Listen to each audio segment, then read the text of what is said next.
तर कबूतरखान्यासंदर्भात न्यायालयाचा आदेश समोर आलेला आहे। मात्र जैन समुदायानं जैनांनी न्यायालयाच्या आदेशाला धुडकावलेला आहे।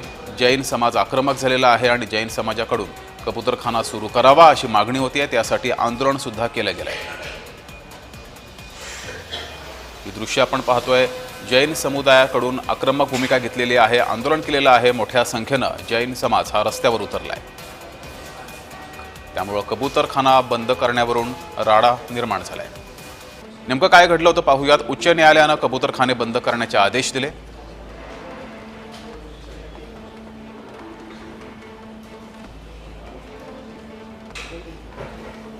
या आदेशानंतर मात्र जैन समाज आक्रमक झाला। महानगरपालिकेनं न्यायालयाच्या आदेशाची अंमलबजावणी सुरू केली, कबूतरखाने बंद केले, ताडपत्री टाकली। यानंतर जैन समाज आक्रमक झाला। मुंबईतल्या जैन समाजानं याचा विरोध केला।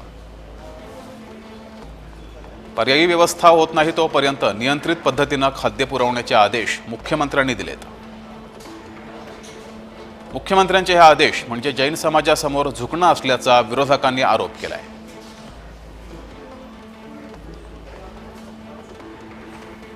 हमारा सिर्फ एक मकसद है, इनको दाना पानी मिले, हाईकोर्ट अपना काम करे, मुख्यमंत्री अपना काम करे, प्रशासन अपना काम करे, सब अपना काम करे, पुलिस अपना काम करे।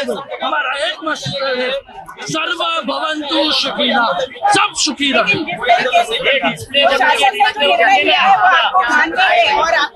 इनकी मेमोरी बहुत शॉर्ट होती है, आपको व्यवस्था करनी है तो इन पे रिसर्च कर लो। ये कम से कम ज्यादा उड़ भी नहीं पाते, तो आप इसको 15 किलोमीटर दूर ले जा रहे हो, तो भैया वहाँ खाने पानी की व्यवस्था कर दो। मला असं वाटतं की जैन समाज हा अतिशय शांतप्रिय समाज आहे आणि त्यांच्याकडून आज जे काही दादरला झालेलं आहे ते आश्चर्यकारक आहे। खरं तर हा समाज कधीही हिंसाचार मानत नाही आणि त्यांनी जर हे असं केलं असेल तर नक्कीच या सगळ्याच्या पाठी एखाद्या राजकीय नेत्याचा त्यांना पाठबळ असेल आणि त्यांनीच फूस लावल्यामुळे अशी घटना घडू शकते।